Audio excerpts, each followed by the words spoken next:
Learn English easily. Like, share and subscribe. Students, आज हम लोग लॉस्ट स्प्रिंग के दूसरे पार्ट में I want to drive a car, जिसे एनी जुंग ने ही लिखा है, के बारे में पढ़ेंगे।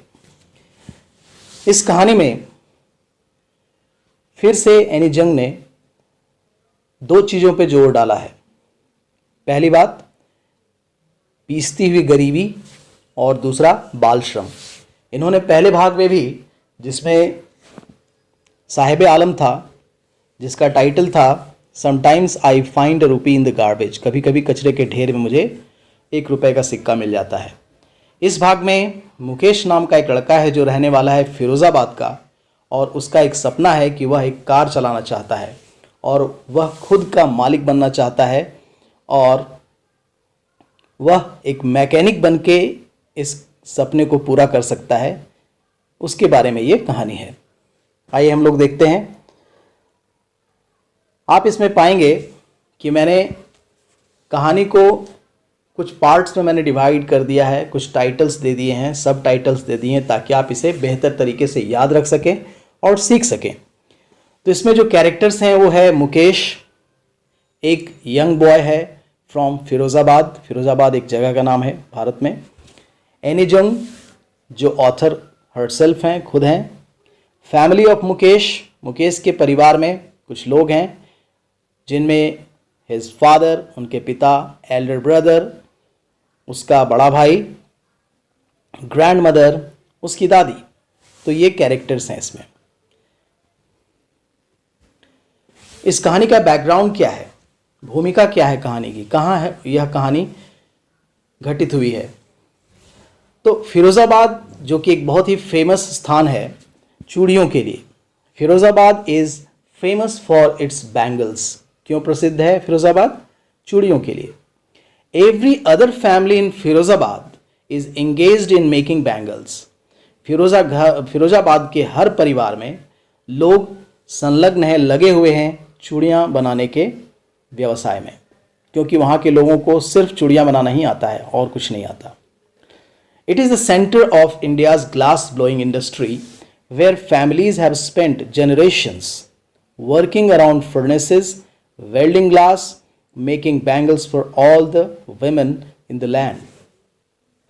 तो कहता है कि यह केंद्र है भारत के सबसे बड़े इंडस्ट्री का, जहाँ पर कहने का मतलब ग्लास का सबसे बड़ा इंडस्ट्री वहाँ है, और यहाँ जनरेशन से, पीढ़ियों से लोग भट्टियों के पास काम करते आ रहे हैं, इन चूड़ियों को जोड़ते आ रहे हैं, और भारत के हर क्षेत्र में, यहाँ तक कि विदेशों में भी चूड़ियों का निर्यात यहाँ से किया जाता है। ठीक है।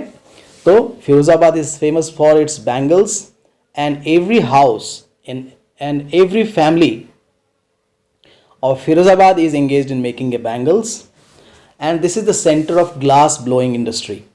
यहाँ पे शीशे को फुलाया जाता है, उसे शेप दिया जाता है, और यहाँ पे बहुत सारे मजदूर जो हैं वो भट्टियों के पास बैठकर काम करते हैं और बैंगल्स बनाते हैं, और यहाँ से देश विदेश में चूड़ियाँ निर्यात की जाती हैं। जिसके बारे में हम कहानी पढ़ रहे हैं, उस लड़के का नाम मुकेश है, और उसका परिवार कैसा है उसके बारे में यहाँ बताया गया है। मुकेश's family is among them who work in glass bangle factory. इन फैक्ट्रियों में ही मुकेश का परिवार भी काम करता है। None of them know that it is illegal for children like him to work in the glass furnaces with high temperatures in dingy cells. यानी वहाँ के लोगों को ये भी मालूम नहीं है, कई लोग ये भी नहीं जानते हैं कि बच्चों से काम करवाना गैर कानूनी है, और इतने ऊंचे ताप पर, टेम्परेचर पे, इन गंदी कोठरियों में बैठकर, विदाउट एयर, बिना कोई हवा के, एंड लाइट, न ही रोशनी होती है, डिम लाइट होता है, that the law if enforced could get him all and those 20,000 children out of the hot furnaces where they slog their daylight hours. कठिन काम करके ऐसे 20,000 बाल मजदूर लगे हुए हैं, और often losing their brightness of their eyes, और ऐसी स्थिति हो जाती है कि वे अपनी आँखों की रोशनियाँ तक खो देते हैं। तो यह स्थिति है मुकेश के परिवार की भी और वहाँ के लोगों के, काम करने वाले लोगों की। अगला पार्ट है Mukesh takes the author his home. जब मुकेश के साथ ऑथर का इंटरैक्शन होता है तो मुकेश की स्थिति को जानने के लिए लेखिका खुद उसके घर जाती है और मुकेश लेखिका को अपने घर ले जाता है। तो Mukesh takes me home which he proudly says is being rebuilt. ऐसे घर में ले जाता है जिसके बड़ा गर्व से कहता है कि मेरा घर बहुत अच्छे तरीके से बन रहा है, जबकि स्थिति क्या है? We walk down stinking lanes, खराब गंध वाली गलियों से होकर गुजरना पड़ता है। चोक्ड विद गार्बेज, हर जगह कचरा फेंका हुआ है, कचरे से भरी गलियां हैं। Past homes with remain hovels, और वहाँ पर मवेशियों की रखने की जगह है जो घर ढह चुके हैं। वैसे घरों में लोग जानवरों को भी रखते हैं। दीवारें जर्जर हैं, है ना। डोर्स, उबली डोर्स, जर्जर दीवारें हैं और दरवाजे हैं। नो विंडोज़, खिड़कियां नहीं दिखती हैं किसी के घर में। Crowded with families of humans and animals को एग्जिस्टिंग, है ना, इन अ प्राइमेबल स्टेट। ऐसा लग रहा है कि प्राचीन काल में जैसे लोग रहते थे जानवरों के साथ, वैसे लोग वहाँ रहते हैं। He stops at the door of one such house, और वह ऐसे ही एक घर के सामने जाकर खड़ा हो जाता है मुकेश, और अपने पैरों से धक्का देकर दरवाजा खोलता है। बैंग्स अ वुबली आयरन डोर, लोहे के बनी हुई एक दरवाजे पर वह पैरों से धक्का देकर खोलता है। ठीक है। We enter a half built shack, और दोनों लोग, लेखिका और मुकेश, दोनों अधूरा ढांचा वाला एक घर में प्रवेश करते हैं। ठीक है। फैमिली एंड कंडीशन, वहाँ की कंडीशन क्या है उसके परिवार की। In one part of it, उसके घर में एक भाग में, थैच्ड विथ डेड ग्रास, सूखे घास या जिसको आप पुआल कहते हैं, बिचाली कहते हैं, उससे ढका हुआ एक घर बना हुआ है। Is a firewood stove over which sits a large vessel of sizzling spinach leaves, साग बन रहा है। ठीक है। एक बड़ा सा बर्तन है चूल्हे पर, जो लकड़ी का चूल्हा होता है उस पर, जिस पे साग बनाया जा रहा है, पालक का साग। On the ground in large aluminium platters, और एल्यूमिनियम के प्लेटर्स में, थालियों में कटी हुई सब्जियां रखी हुई हैं। आर मोर चॉप्ड वेजिटेबल्स, और भी कटी हुई सब्जियां वहाँ रखी हुई हैं। A frail young woman is cooking the evening meal for the whole family, और बहुत कम उम्र की एक औरत जो है वो घर में खाना पका रही है। Through eyes filled with smoke she smiles, आंखों में लकड़ी से उठने वाले धुआं के कारण आंखों में क्या है, आंसू हैं, फिर भी वो मुस्कुरा रही है। ठीक है। She is the wife of Mukesh's elder brother, वो मुकेश के बड़े भाई की पत्नी है, यानी मुकेश की भाभी है। Not much older in years, जिसकी उम्र बहुत ज़्यादा नहीं है। She has begun to command respect as the bahu the daughter in law of the house. वो क्या है, घर में बहू का रोल निभा रही है, कर्तव्य निभा रही है। ऑलरेडी इंचार्ज ऑफ 3 men, 3 लोगों की वो इंचार्ज है, कहने मतलब 3 लोगों का बोझ उसके ऊपर है। हर husband, Mukesh and their father, इन तीनों लोगों के लिए खाना पकाती है। ठीक है। घर चलाती है और बहू जैसा काम करती है। पॉवर्टी ऑफ हिज फादर, उसके पिता जो कि बैंगल बनाते हैं, चूड़ियाँ बनाते हैं, पहले एक टेलर थे। Despite of long years of hard labour, यहाँ तक कि बहुत मेहनत करने के बाद, लंबी मेहनत के बाद भी। फर्स्ट एज अ टेलर, पहले वे दर्जी थे। देन अ बैंगल मेकर, उसके बाद उन्होंने फिर चूड़ियाँ बनाना सीखा। He has failed to renovate a house, वो अपने लिए एक अच्छा घर नहीं बना सके। Send his 2 sons to school, ना ही अपने बच्चों को स्कूल भेज सके।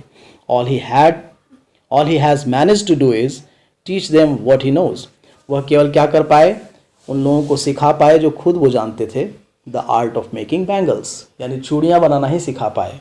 और उन्होंने अपने परिवार को कुछ भी नहीं दिया, क्योंकि उनकी स्थिति बहुत ही दयनीय थी, बहुत अच्छी आमदनी नहीं थी, इसलिए न बच्चों को एजुकेशन दे पाया उन्होंने, और ना ही वो अच्छा घर बना पाए। Grand mother and people, Mukesh की दादी है, वह कहती है इट इज़ हिज कर्म, ठीक है, his destiny, says Mukesh's grandmother who has watched her own husband go blind with the dust from polishing the glass of bangles. दादी जो है अपने हस्बैंड यानी मुकेश के दादा के बारे में बताती है कि यह उनका ही कर्म था और भाग्य था, उनके अनुसार जो उनको बनाने के लिए मिला है वह चूड़ियाँ हैं और उन्हें उसके अलावा कुछ आता नहीं। तो उनके हस्बैंड जो है चूड़ियाँ बनाते बनाते ही अंधे हो गए, क्योंकि जब चूड़ियों को चमकाया जाता है तो उस पर पॉलिश लगाई जाती है, उसे चमकाया जाता है, तो उससे जो केमिकल्स निकलते हैं या उसके जो धूल होती है चूड़ियों के डस्ट की, इसके कारण आँखों की रोशनियाँ चली जाती हैं। साथ ही साथ वो जिक्र करती हैं एक बच्ची के बारे में जिसका नाम सविता है, जो बगल में बैठी रहती है और दादी बताती है कि कुछ समय के बाद ये भी देखना अंधी हो जाएगी, वो भी चूड़ियाँ बनाती हुई रहती है। ठीक है। They have seen nothing but bangles, उन्होंने अपने जीवन में कुछ नहीं किया, बस चूड़ियाँ बनाना ही सीखा। In the house, in the yard, in every other house, हर जगह हर गली मोहल्ले में केवल चूड़ियाँ ही चूड़ियाँ मिलती हैं।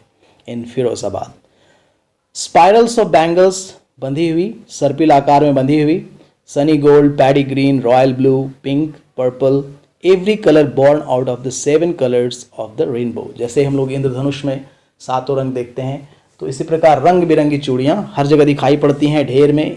लाई इन माउंड इन अनकेप्ड यार्ड, जहाँ पर गंदे आंगन में रखा हुआ है, पड़ा हुआ है। ठीक है। कुछ लोग इसे 4 व्हील्ड का हैंड कार्ट्स में ले जाते हैं, आगे की ओर धक्का मार कर ले जाते हैं, बेचते हैं। Pushed by young man along the narrow lanes of the shanty town, छोटे शहर में घूम घूम कर ठेले पर वे लोग चूड़ियाँ बेचते हैं। अब जो बैंगल इंडस्ट्री में काम करते लोग, उनकी परेशानियाँ क्या हैं, वो कौन कौन सी समस्याओं को झेलते हैं। तो सबसे पहली बात है इन डार्क हंटमेंट्स, झोपड़ियों के अंदर जहाँ रोशनी बहुत कम होती है। Next two lines of flames of flickering oil lamps, छोटे मोटे जिसको हम कहते हैं डिबरियाँ या तेल से जलने वाली जो डिबरियाँ होती हैं, उसमें वे क्या करते हैं, बैठकर रोशनी में, कम रोशनी में लाइन से बैठे होते हैं। सिट बॉयज़ एंड गर्ल्स, बच्चे और बच्चियाँ बैठे होते हैं with their father and mothers, अपने माता पिता के साथ। Welding pieces of coloured glass into circles of bangles, वो लोग चूड़ियों के मतलब चूड़ियों को गोल करते हैं और जोड़ते हैं। Their eyes are more adjusted to the dark than to the light outside, उनकी आंखें जो हैं अब रोशनी के तुलना में अंधेरे में ज़्यादा अनुकूलित हो गई हैं, एडजस्ट हो गया उनकी आंखें एडजस्ट हो गई हैं।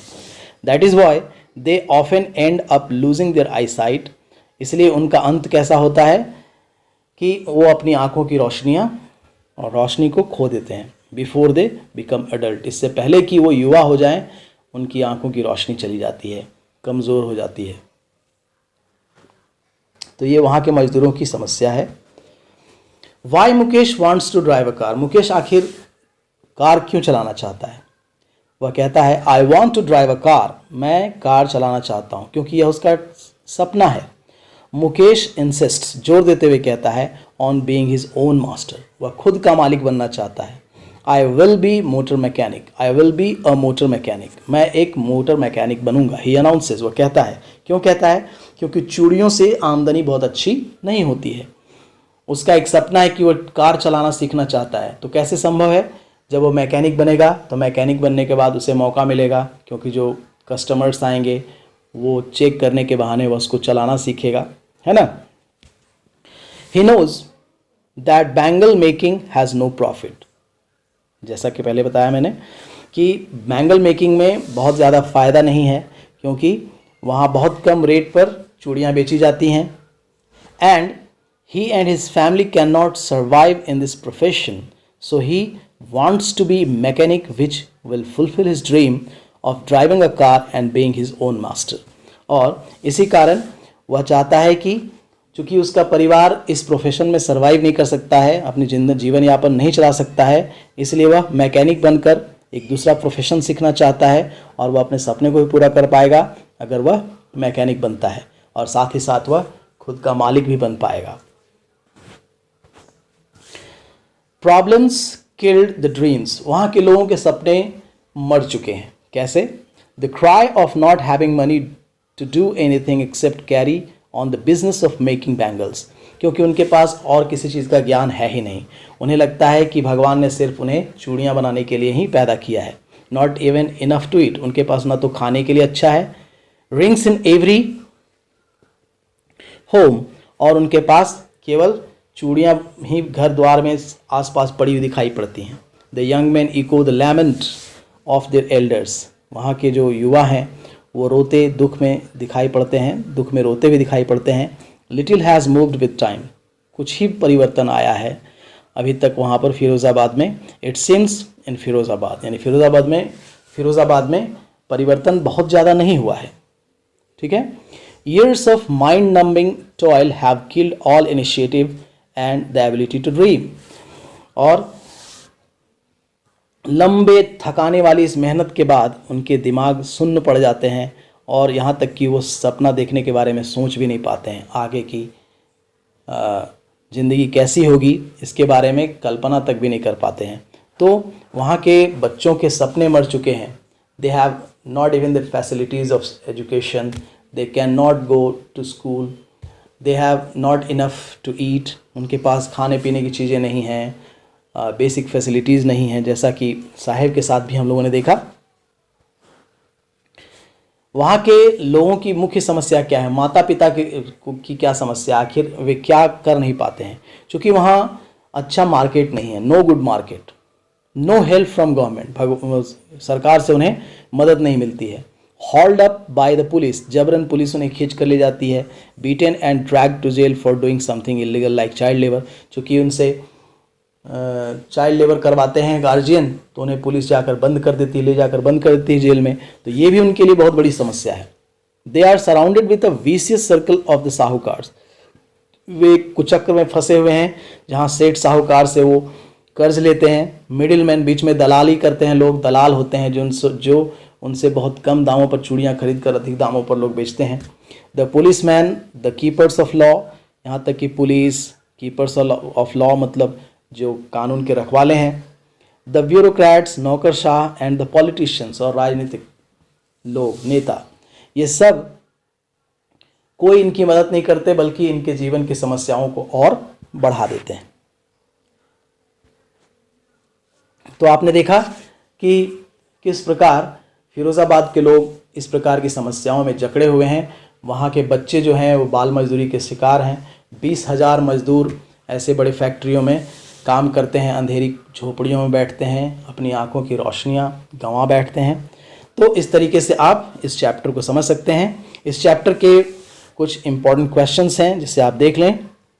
What makes the city of Firozabad famous, कौन सी ऐसी चीज़ है जो फिरोज़ाबाद नामक शहर या नगर को मशहूर बनाता है। आपको पता है फिरोज़ाबाद सिटी मशहूर क्यों है, चूड़ियाँ बनाने के लिए है। यहाँ से देश विदेश में चूड़ियाँ सप्लाई की जाती हैं। Mention the hazards of working in the glass bangle industry, मैंने स्लाइड पे बनाया है हजार्ड्स ऑफ मेकिंग बैंगल्स। ठीक है, तो आप उसे देखकर समझ सकते हैं। हाउ इन योर ओपिनियन, आपके अनुसार, can Mukesh realise his dream, क्या मुकेश को अपना सपना महसूस होता है, क्या वो पूरा कर पाएगा सपने को। Why should child labour be eliminated and how, हम लोग चाइल्ड लेबर को, बाल मजदूरी को कैसे हटा सकते हैं और हमें क्यों हटाना चाहिए। ठीक है, और हम कैसे इसे हटा सकते हैं। तो सरकार ने कई कानून भी बनाए हैं इसके लिए और प्रयास भी कर रही है, लेकिन जब तक हम लोगों का सहयोग नहीं होगा और हम खुद अपनी जिम्मेदारी नहीं उठाना सीखेंगे तब तक ये संभव नहीं है। तो ये इंपॉर्टेंट क्वेश्चंस हैं, so follow the questions for examination point of view also, and you can understand the whole story if you keep on watching the video. ठीक है, तो आप इसे देखिए, समझिए और see you in my next video. Have a good day.